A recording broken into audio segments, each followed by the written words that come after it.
Good morning, good afternoon, and good evening to everyone joining us today. I am delighted to welcome you on behalf of the World Green Building Council. My name is Carolina Montano Owen, and I am the Technical Lead of Sustainable Buildings at World GBC. Welcome to the third webinar in our Be Bold on Buildings series as we accelerate toward COP30 in Belém, Brazil. Today's session, Adapting with Impact, turns our attention to one of the most urgent and often overlooked imperatives of climate action, building resilience and enabling adaptation in the face of escalating climate crisis.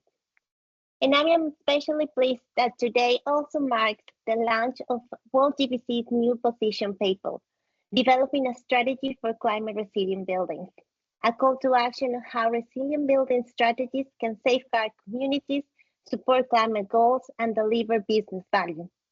Because our mission is not only to reduce emissions, it is also about safeguarding lives, communities, infrastructure, and investments in a rapidly changing world. And I'm so honored today to be sharing the stage with these amazing leaders of the built environment who are not only driving the agenda for decarbonization, but also are working to guarantee that our built environments are resilient and just for all. Today, we will hear from Esther Ahn, the Chief Sustainability Officer at City Developments Limited, Abby Gatzel, Research and Content Project Manager at GBC South Africa, Mina Hasman, the Sustainability Director at SOM, Natalia Jimenez Guerra, a Social Impact and Sustainability Manager at Deloitte, and I am going to be your moderator today.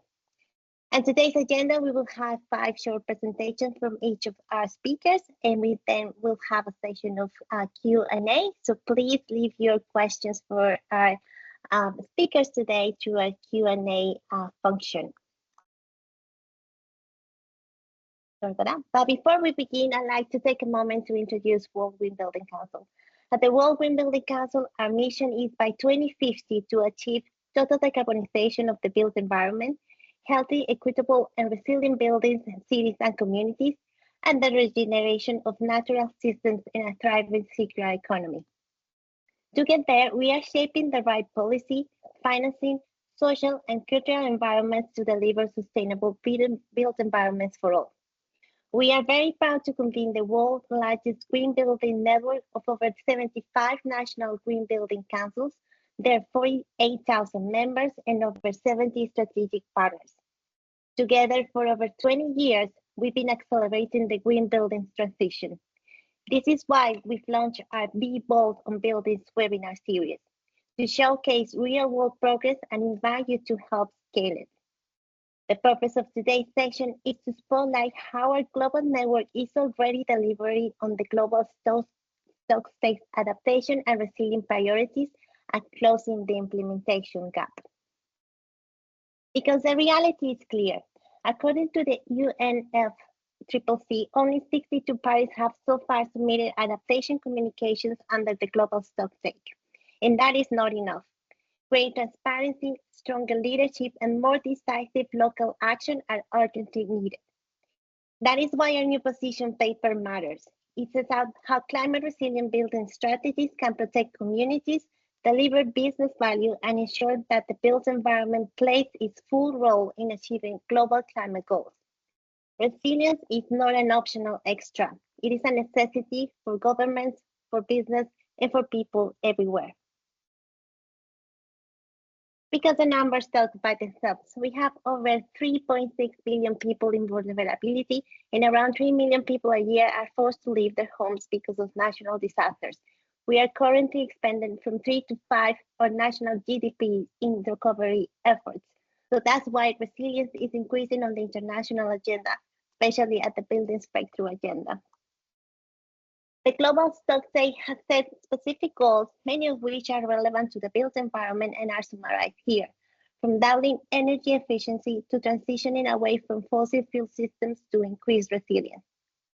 Across our Green Building Council network and partners community, we are already seeing bold action, from adaptive building design to innovative finance mechanisms to policies that put resilience at the heart of planning. And today we will showcase this adaptation in action.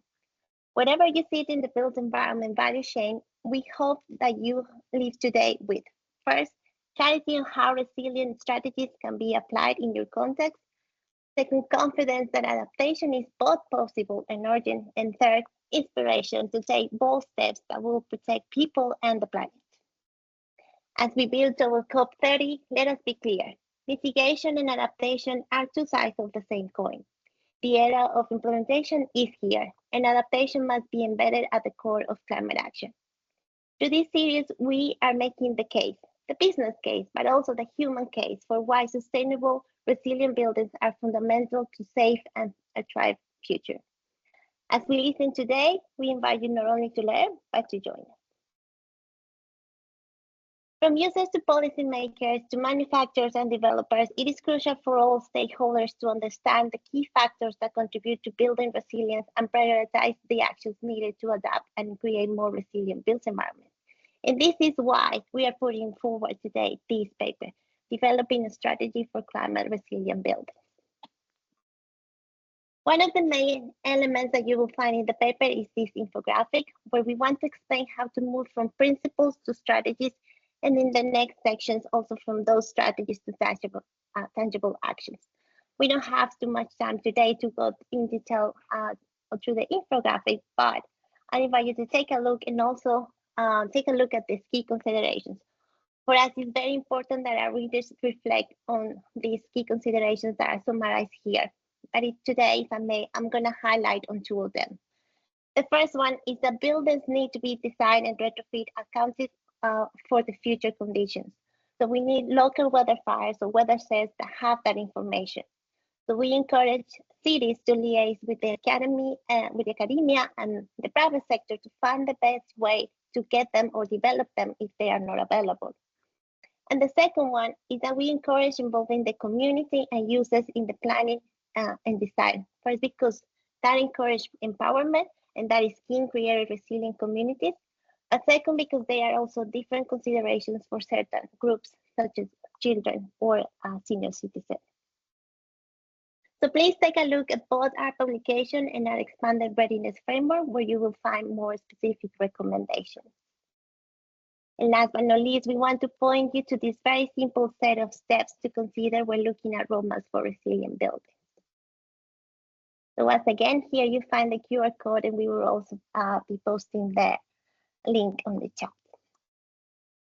And please join our Be on Bold Buildings campaign. There are many ways to do so. We have social media. We have also a series of webinars. And we also invite you to join World Green Building Week. There are many ways you can do that. You can join the campaign. You can share how your business is better, find an event. So please follow this link. And finally, I'd like to invite you to show your support of our COP30 business action statement, calling for recognition of the building sector's role in delivering the global stake outcomes and driving the transition at the scale and speed required. We will also release a COP30 Built Environment Policy Briefing in October 2025, so please watch this space. We are looking for leading organizations to sign up and support the business action statement, so find more through the QR code and our World GBC website. And please join us, sign the business action statement, and advocate for action now. With that, thank you so much for listening, and I will hand over to Abby.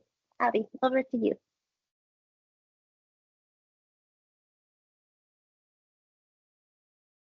There we go. I think that camera is playing along. Hopefully the microphone is as well. Perfect. Good afternoon or good day, taking into account the various time zones. I'm Abby Godsell, Research and Content Coordinator for GBCSA, and thank you so much to the World GBC team for arranging this really fantastic event and for allowing me to speak. Today, I'm very excited to present Lapalala Wilderness School. Can we shift to the next slide, please?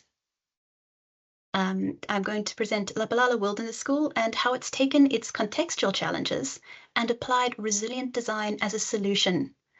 I'll be exploring how this net zero certified project chose to chase perfect balance, bloom where it's planted, design for sustainable stewardship, and really go beyond the grid. I hope that you find in this presentation some evidence that resilient design is not only possible, it's here, and transforming our built environment so that people and planet can thrive. To chase perfect balance, we can move to the next slide. The Lapalala Wilderness School sought a net zero certification with the Green Building Council of South Africa. So to put this in its appropriate context, the Lapalala Wilderness School is an environmental education center situated in a spectacular nature reserve in the Limpopo province of South Africa. Every year it hosts 3,000 or so school children to teach them wilderness education and instill a love for nature stewardship. In 2022, the center's dramatic redesign received its net zero carbon modeled certification. This means that the entire center, from dormitories to kitchen to learning spaces, runs entirely off hyperlocal renewable generation, supported by passive design and exceptional energy efficiency. The upgrade was completed by a team including local studio architects and urban design, let me not get the name incorrect there, and Solid Green Consulting. The school's management team, steered by Director Mashudu Makoka, worked hand in glove with the sustainability consultants to produce this incredible example of resilience. Next slide, please. This facility has a level 2 net zero carbon modeled certification. And I'm going to unpack some of the GBCSA specific terms so that everyone can be on board with what that means. For the GBCSA Net Zero tool, net zero carbon certification means a building with no net carbon emissions measured annually. Level 2 indicates that the certification measures the base building emissions as well as the operational loads of the school. Modeled indicates that the certification is based on predicted annual consumption derived from the building's design and construction information. This is typically a certification that projects seek when they're being certified at practical completion of the project before any occupational data has been generated. At the GBCSA, we like to think of a net zero carbon certification as that point of perfect balance between a building meeting the needs of its occupants comprehensively while applying energy efficiency principles to do so with the lowest possible electricity consumption. Next slide, please. This takes us to blooming where you're planted. Next slide. If the buildings of Lapalala look, that's displaying a bit oddly. Can we just skip forward 2 slides or so? And go forward 2 more. I just want to check that we're not missing all of the text. 1 more. Okay, so folks, you're going to have to trust me. Let's move back a couple of slides to that one that has the rammed earth wall that says Lapalala. I promise you that there was some text on the slide, so that makes it to make it a little bit easier to follow along. But something about this file has stymied our best attempts. So I'm going to be relying on my notes and will provide a full PDF at the end of this that has all of the text that I'm seeing. The point, though, is really the pictures. I'd like to say they speak for themselves, and they do, but there's a lot more information that I can give to frame them. So fortunately, we've still got a working mic going. Long may it last. If the buildings of Lapalala look like they belong to the landscape, it's because they deeply and meaningfully do. Soil excavated from site clearing became the building material for these rammed earth walls. Rammed earth, amongst its other benefits, has excellent thermal management properties. The act of retaining the soil cleared from the site supports the circular economy by using hyperlocal materials, and it provides a strong visual connection between the school and its surrounds. It's literally the same colors of soil, the same connection to the ground. Carolina, you have worked magic. I'm not quite sure how you managed to find my missing text, but really, thank you very much. So moving on to the next slide.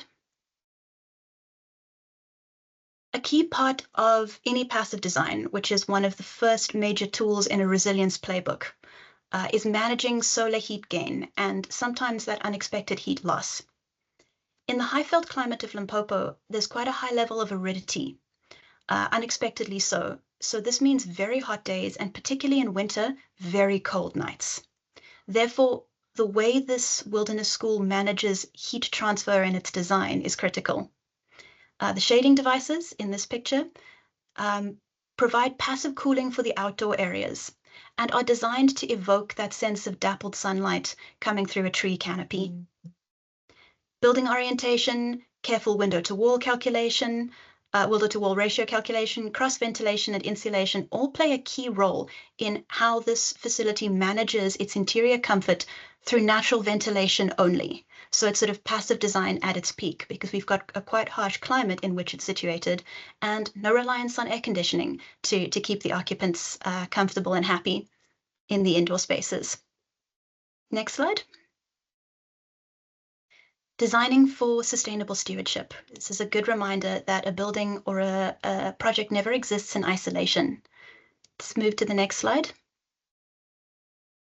So to create a space that will remain optimally functional and fully resilient over time, the Lapalala design team opted to work closely with the school through each step of the design process.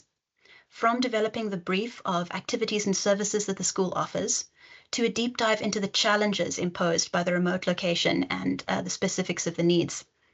For example, a thermodynamic solar water heating system finally put an end to the long school tradition of the last 20 or so learners being left with a cold evening shower. These sort of specific use challenges are the kind that can't be extrapolated from the bare facts of the design brief alone. They have to be uncovered in conversation with the eventual custodians of the space. Next slide, please. The school interiors, and particularly the furniture that fills those interiors, was also created with partnership in mind. The furniture makes extensive use of hardwood and steel and is designed in such a way to be repairable by school staff using the on-site workshop. This gives the school self-reliance, but also invites the upskilling and co-authoring of a sustainable story that endures long after the design team's involvement. Moving on to going beyond the grid on the next slide. And one slide further. This is one of my favorite images from the school. A remote location often means no access to grid electricity or piped water. The team took this as an invitation to ensure that the site increased its energy efficiency until what little power needs remained could be met by the on-site 105 kVA solar PV system supported by 240 kilowatt hours of battery storage. But taking this a little bit further and really embedding this power production plant into the needs of the school and beyond, the school is currently experimenting with agrivoltaics, growing food crops around the solar panels for on-site and broader community supply. In the picture, you can see a really healthy crop of pumpkins and one corn plant, we call them mielies in South Africa, poking up there on the left. Moving on to the next slide. So when we say remote, this is how remote we're talking. This location meant that everything had to be provided on site. The full power supply and all of the site's water needs. The only connection from the site to outside systems is the main road, which the sustainability consultants had to build themselves as part of the brief as well. The fact that everything is provided so locally means the site can function entirely independent of provincial or national infrastructure. In South Africa, these infrastructure systems are often aging, prone to failures and unplanned maintenance. In a broader global context, systems of national water and power distribution are most vulnerable to climate change disruptions. So designing for hyperlocal supply insulates a site from its dependence on a grid context and provides for uninterrupted operation despite changing and uncertain conditions around the site. Next slide, please. So what Lapalala teaches us is that Resilient design means design that reduces resource use, leans into the local, connects community, leaves the grid behind, and invests in people who will carry us into a new environmental chapter. Next slide, please. Resilient design speaks to us of hope in a more sustainable future. Lapalala Wilderness School is a perfect embodiment of who we are providing that design for. I had the privilege many years ago of attending the Wilderness School as an early teen, well before its net zero upgrade. And I can still look at a patch of felt and pick out the tiny trailing plants with the pink flowers that make soap in your hands if you press them right. Connecting young people to the delight of the natural world and its value that must be protected is as much an act of resilience making as designing the net zero buildings that house them as they learn. Next slide, please. So in summary, what we as the GBCSA have learned from Lapalala is that resilient projects learn from locality to bloom where they're planted, design for net zero to chase that point of perfect balance, include people through designs for sustainable stewardship, future-proof themselves by going beyond the grid, and represent real solutions for a climate-ready future. Thank you so much for your time and for the excellent technical support of Carolina. Really appreciate it.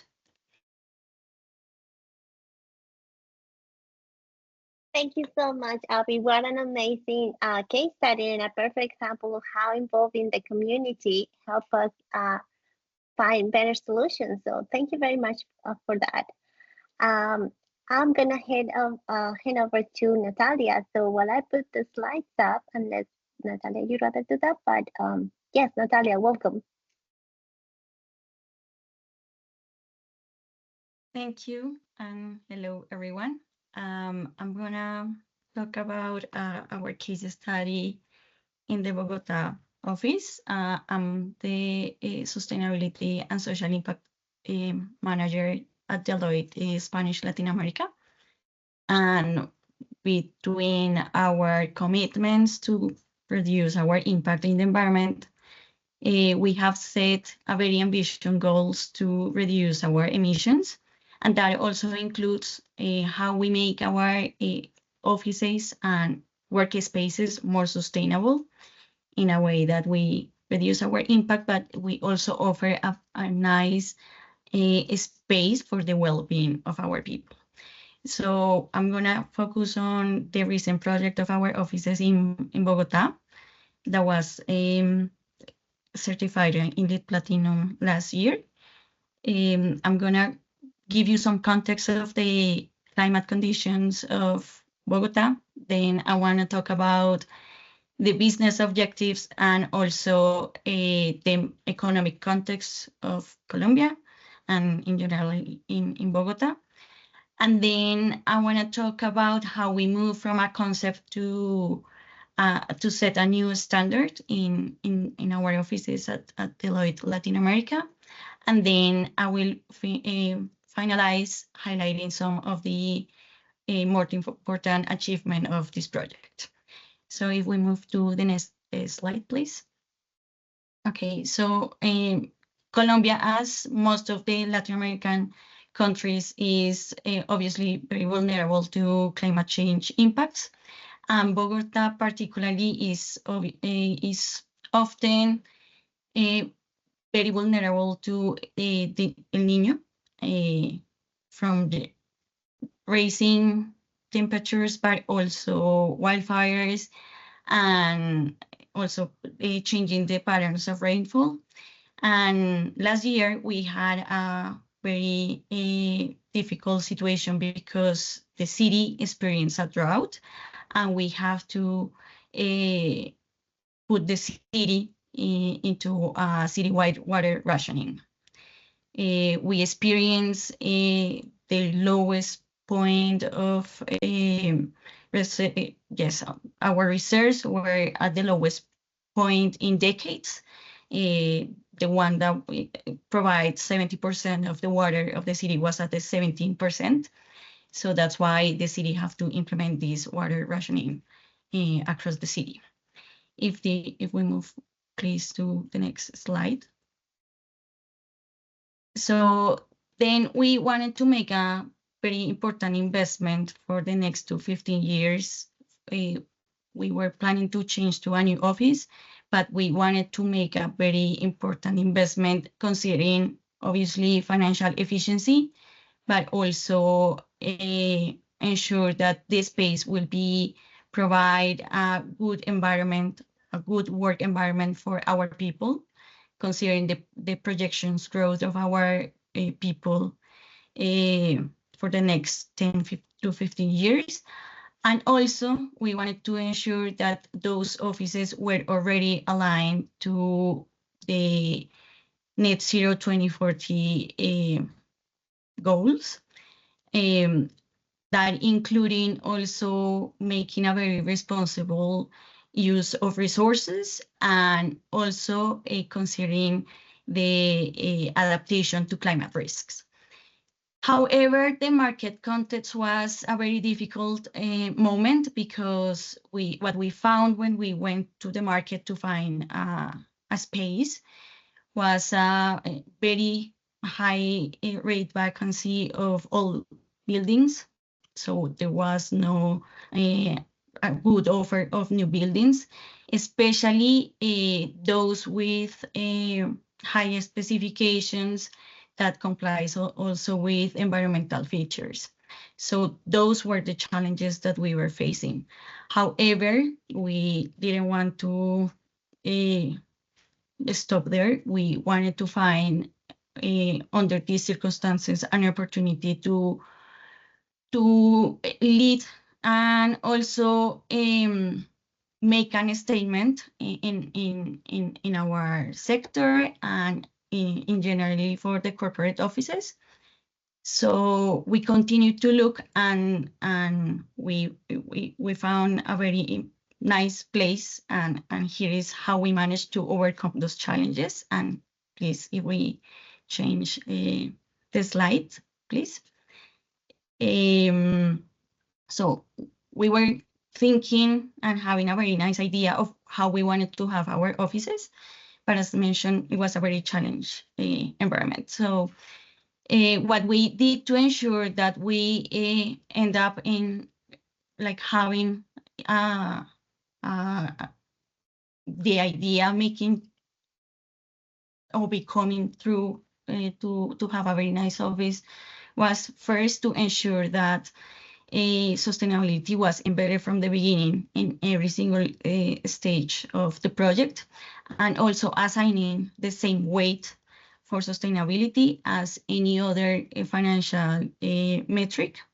We also consider that having agreeing partnerships from the beginning with all the stakeholders was very important, including the property owner, also contractors, and any other stakeholder that was important to make possible our project.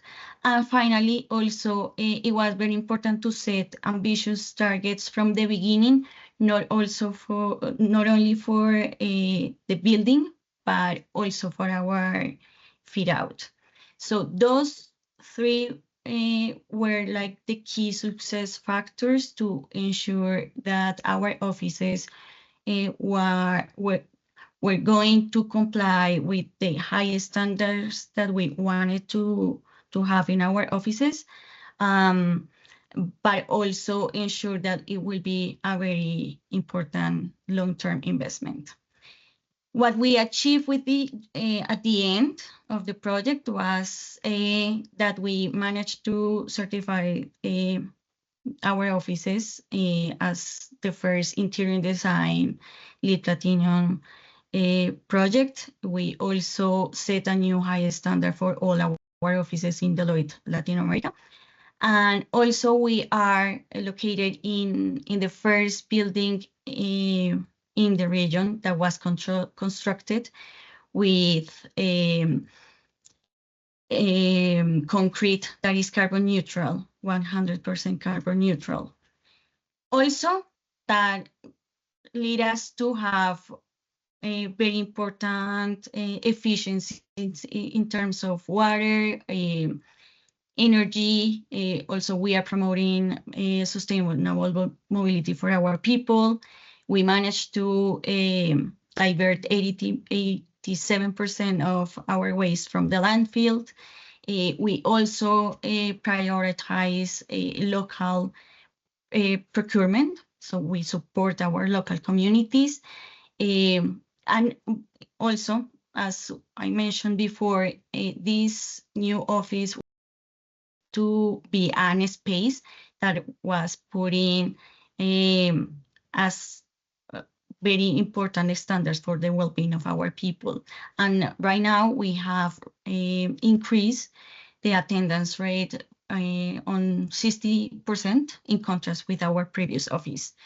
And that is a very important key indicator for us, considering that we wanted to make sure that this place will be a nice workspace for all our professionals. Now I want to zoom in on energy and water efficiencies and all the initiatives that lead us to have those efficiencies. First, on water, we have a waste water treatment system that provides water for our toilet flushes. We also collect the rainwater from the roofs and is later used for irrigating our plants. And we also incorporate different technologies to ensure water efficiency through the building. In terms of energy efficiency, we incorporate different technologies like motion sensors. We also incorporate blinds. In the design, we make sure that we were maximizing the natural light. We also have solar panels in the roofs that provide 50% of the energy of the building. And those initiatives lead us to save 25% of energy in comparison to offices or spaces that are similar to ours.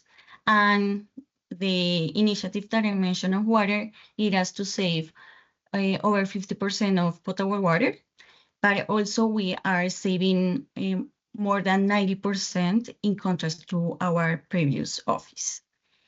And finally, I just want to go and talk about a very nice project that we also, many project that we include in the office.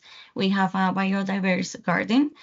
We incorporate nature in our project to ensure that people has a space that also creates well-being. But also that has an environmental function for the biodiversity, that also contributes to air quality, and also has a circularity concept. So our garden has over 12 native plants and attracts over 12 animal species, which also contribute to pollinating functions. And in terms of circularity, I want to highlight that the water that we use to irrigate the garden is either raining water or is recycled water, because we figured that after the drought that we experienced last year, we cannot rely only on raining water.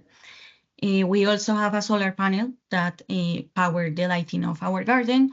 And finally, we are using an organic fertilizer that is produced with the coffee waste that we generate in our office. Thank you for the opportunity. Amazing. Thank you, Natalia. What an amazing project as well in a very challenging zone as well. With that, I'll hand over to Mina. Mina, welcome. Over to you. Thank you so much. I will share my screen and hopefully everything will work well. Okay, I will share this one. And then hopefully you can see my full screen. Can you let me know if you can see the full presentation? Yes, perfect. That's perfect. Thank you so much, World GBC and everyone, for inviting me to be a part of this important event at this critical time in advance of COP30 this year. And I would like to first briefly maybe introduce myself, but then provide a brief context of why I'm focusing on the Wild Mile project, which I would like to present today. I'm an architect and environmental engineer and currently serve as the Sustainability Director at the Global Interdisciplinary Design Practice of Skidmore, Owings and Merrill. My work is very much driven by passion for advancing climate action at scale. And that's why, in addition to my role at SOM, I'm currently voluntarily contributing to many industry-wide organizations and academic institutions, some of which you can see here. Because I believe that that advocacy and systemic changes can only happen at scale, and that we need to be able to nurture the ambitions that we're bringing into one organization or one conversation or group to the wider audience as much as possible. And this perspective informs my conviction also that design must operate far beyond aesthetics in the projects that at least I'm working on, and it must confront the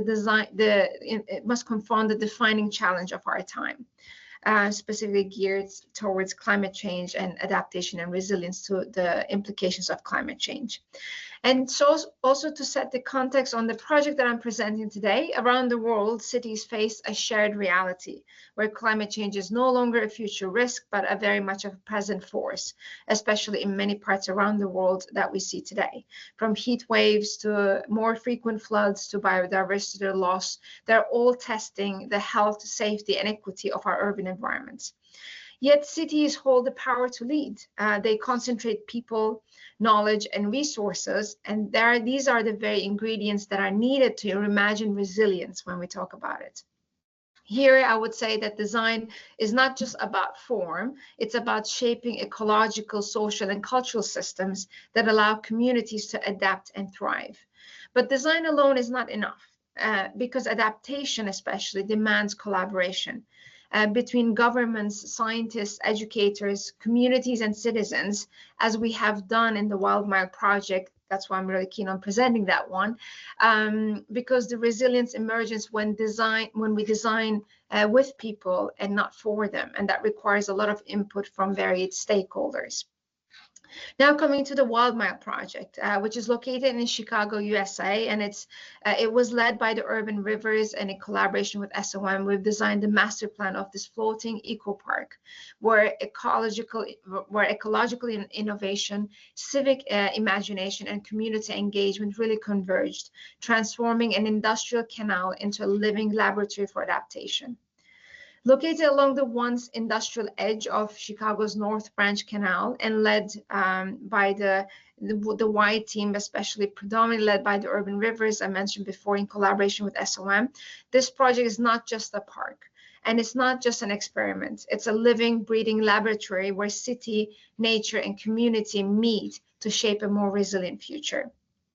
Chicago, like many cities around the world, is really grappling with the twin pressures of climate change and urban inequity. Rising temperatures, flooding, biodiversity loss, as I mentioned before, and lack of accessible green spaces really contribute to the challenges that are being faced coming from the twin pressures I talked about. So the Wild Mile really aims to respond to these challenges, not with one single solution, but with a framework, with a modular system, an adaptive system, where habitats, pathways, and docks can grow over time as funding and community momentum and needs allow for it and grow. This is therefore a permanent, but not a permanent project, because it's continuously evolving as it's living with the surrounding nature, the urban fabric, and the community that is feeding into it. So it's very much rooted in the city's long-term vision and life, but flexible enough to evolve with the shifting needs of the surrounding environment. And I would therefore say that this project really presents a true definition of adaptation and resilience in its broader sense. And at the heart of it, the wild mine is actually, as I mentioned before, it's a living laboratory. It tests how floating gardens filter polluted water in the area where these interventions have been put in place, how mussels and aquatic plants rebuild food webs, and how modular platforms can create both refuge for wildlife and also gathering spaces for people, for the local community. In this project and throughout this project, the students test water quality, volunteers restore habitats, ecologists monitor biodiversity in this area.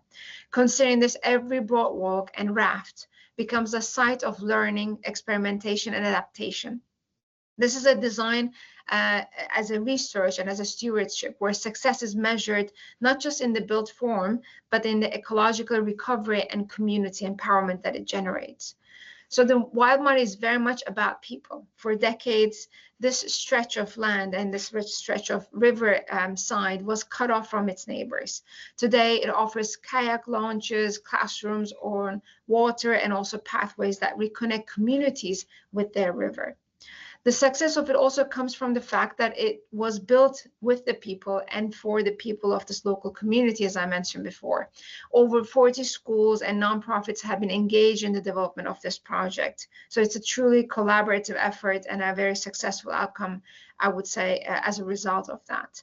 So children who once had very little access to this natural environment now conduct science experiments on the river's edge.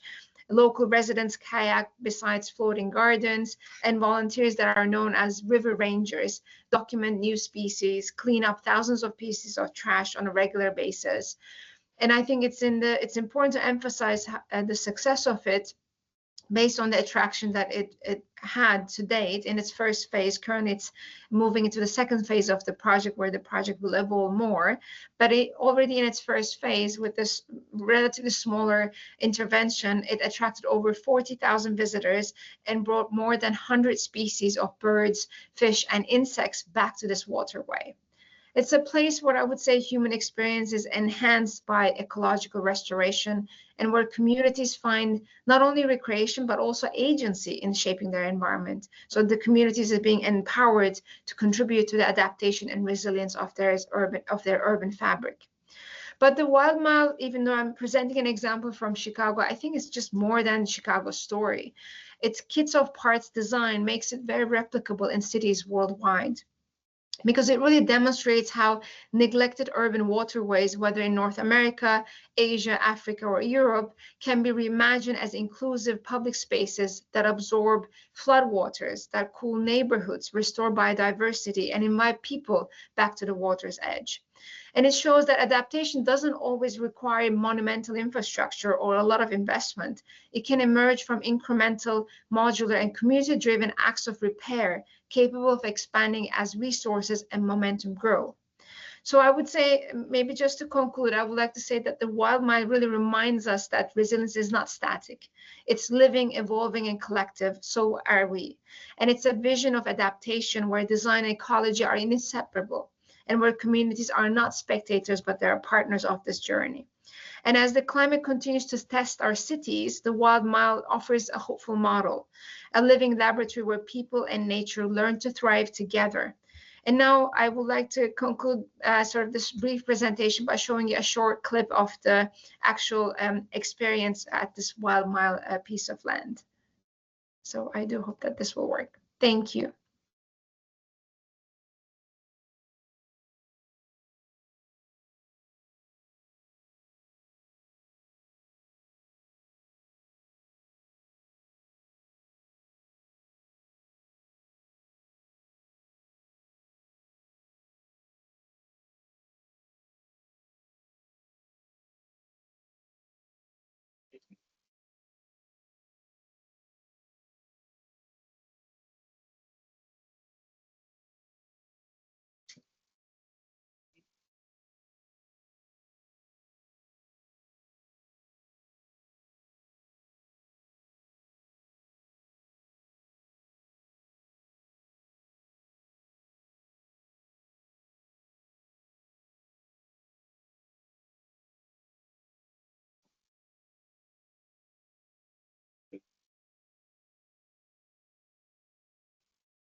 Thank you so much, Mina. That was an amazing way to end your presentation. I think there is a very beautiful message that our projects need to be evolving and need to be for the people, with the people, right? That's what makes an amazing outcome, and you can see people clapping.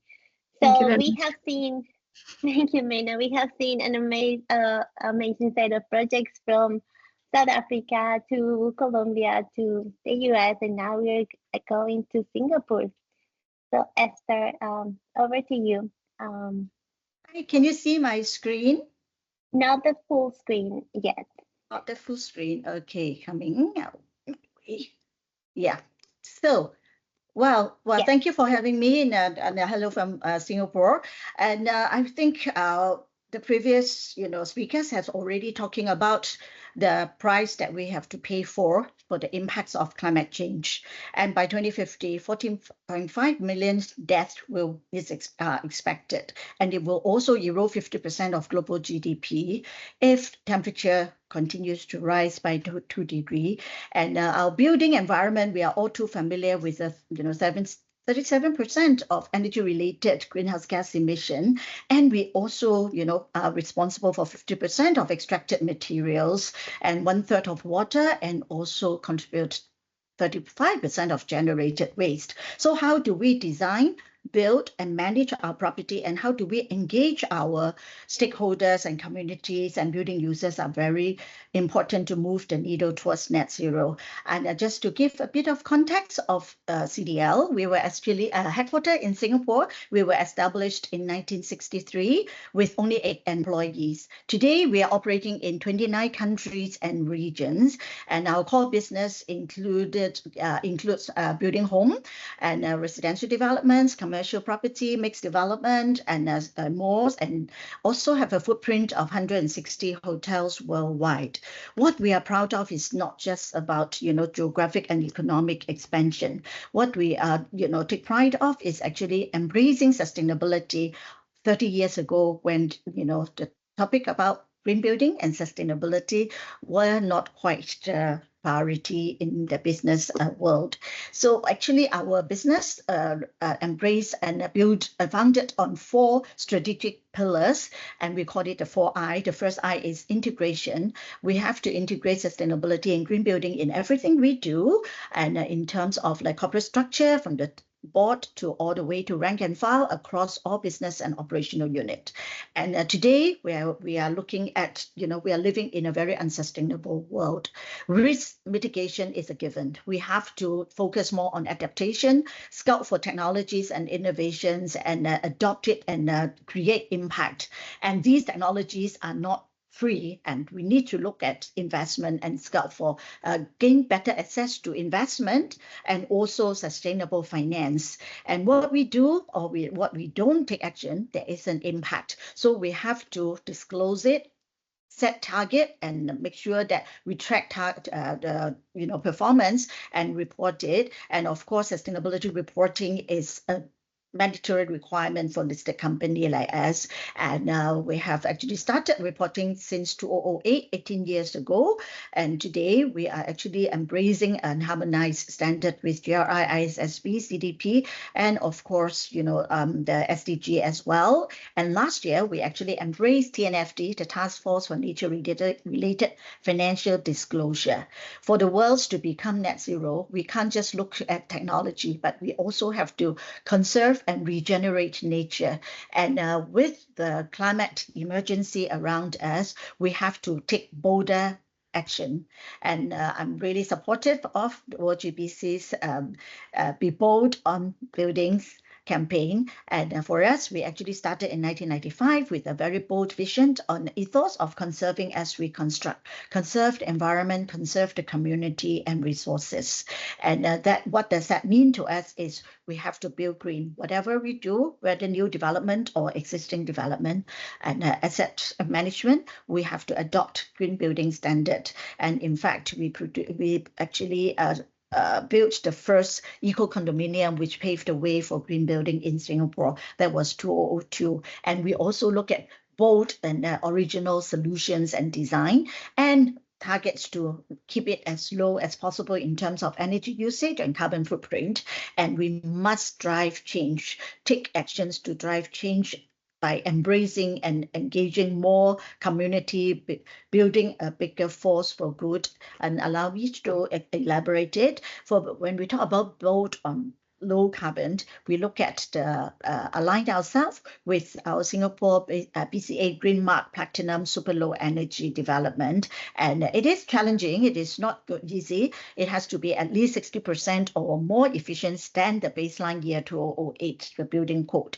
So these two are our latest developments, and we managed to achieve the first platinum super low energy level for the mixed development on your left and the executive condominium on the right. So we combined, not just the green feature, blue features, and also, solar panels, as well as, district cooling into one development to make it a really super low energy level.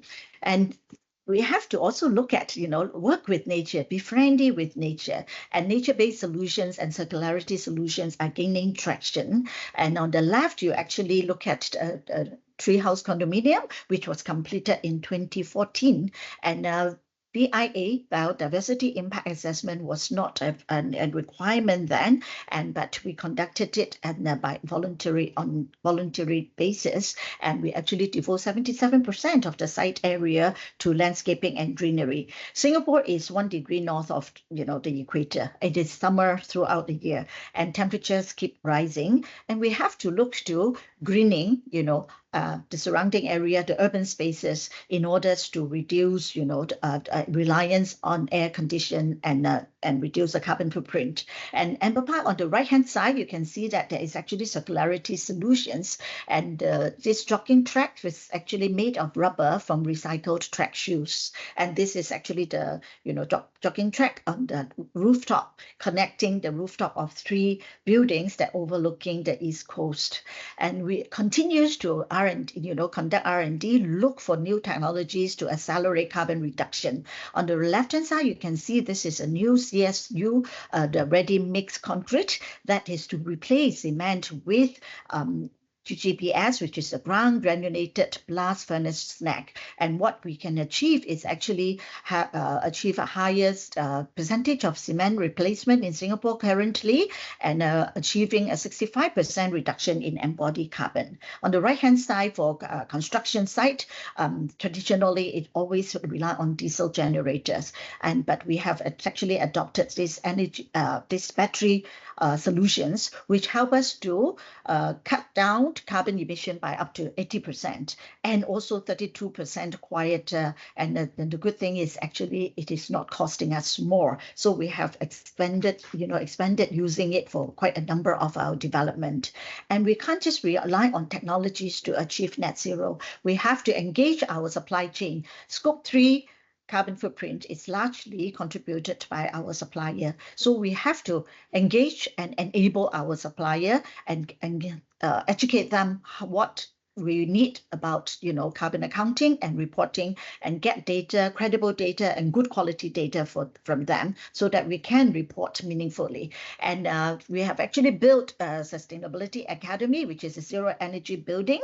We generate more through solar energies, solar panels on the rooftop, than what we use annually. So these Sustainability Academy have actually started operation in 2017, and over the last few years we have actually opened the door for 45,500 people, 1,300 of events and training courses to build capacity for industry and for young people and young executives as well. So these are some of the bold ideas that we educate the public. That on the left-hand side is a net zero green gallery building powered by solar energy only. It is located in the Singapore Botanic Garden, admission free for exhibitions about climate and botany and, nature. Since 2013, we have actually attracted more than 500,000 people to visit this green gallery. And the center one is actually a circularity examples that we use at the commission train cabin and turn it into an education train that is targeting at children from 4 years old and above. And it's just opened in March, and we have already attracted 42,000 visitors to come and visit this eco train with exhibitions on rainforest and also interactive learning and workplace. On the right hand side, this is called microforest, which is actually a research driven regenerative microforest, and the aim is mimic the cooling effect of forests to cool the urban spaces. We build this microforest next to our eco mall, City Square Mall, and we have already collected quite a lot of data using our bioacoustic sensors, and as to track the reduction of heat and also how much we have attracted native biodiversities and all. And this is actually really a journey when we talk about green building, and I'm not going to go through everything. But in today's environment, we are faced with political, environmental, social, and economic challenges. We have to step up faster and be bold on buildings and be bold in our practices. So our 3 decades of action, it has helped us to attain the highest number of ESG ratings and ranking, and such as MSCI AAA and AA on CDP. And this is actually a very important report card for us to gain better access and also to investment and also green financing, mobilizing capital for action and for adaptation. And since 2017, we rolled out the first green bond by a Singapore company, and we have already accumulated 9 billion worth of sustainable and green financing. And only with resources and knowledge and financing, we can move the needle and drive towards a more sustainable, healthy planet and healthy people and prosperity for everyone. And we are fully supportive of WGBC's Be Bold on Buildings campaign. Thank you. Thank you so much, Esther. Another beautiful way to end your intervention. Beautiful message. We just have a couple of minutes left, and I think something that is very important for us here today is that the common denominator of all these projects is that you went beyond.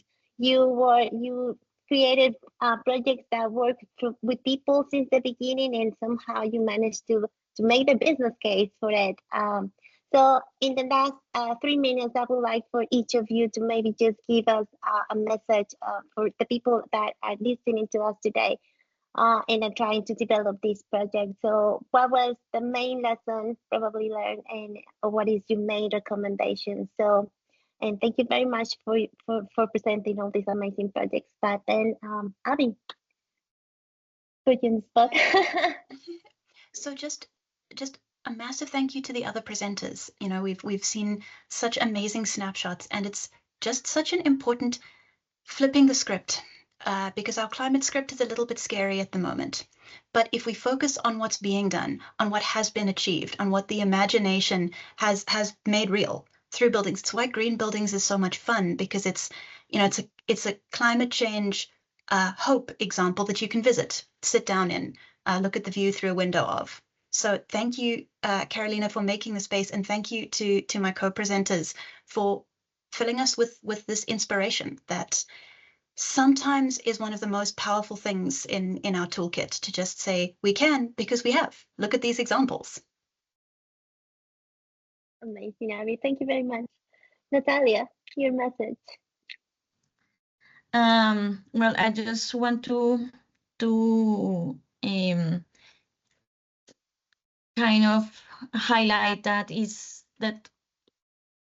working on sustainability and ensure that the leadership is engaged is a continuous work to achieve climate smart decision making mindset, because it's not an overtime thing. It's just that we need to continue working every single day to ensure that every single person that has the power to make a decision is still committed and has also a collaboration mindset with also a climate in their mind. Beautifully said. Thank you, Natalia. Mina. Thank you, Carolina. I cannot agree more with my co-presenters. I really thank you for all your presentations. I think the key message I would like to share is that collaboration is key, because otherwise we won't be able to scale any impact that we're doing in isolation, perhaps within our own spheres of influence area. Well, To the point. Thank you very much, Mina. Esther. Well, last but not least, I want to borrow the wisdom of Sir Robert Swan. The biggest dangers to our planet is to believe that someone else, will do it, will take care of the planet. And I think we need to take ownership and also, dream of bold idea. Nothing is impossible if we put, efforts to it. And yes, collaboration is key to accelerate action and impact. Thank you. Well, thank you so much. I learned a lot. This was very inspiring. Thank you so much for sharing with us today. And yes, please join our campaign, Be Bold on Building. Thank you very much, and see you next time. Thank you. Thank you. Thank you.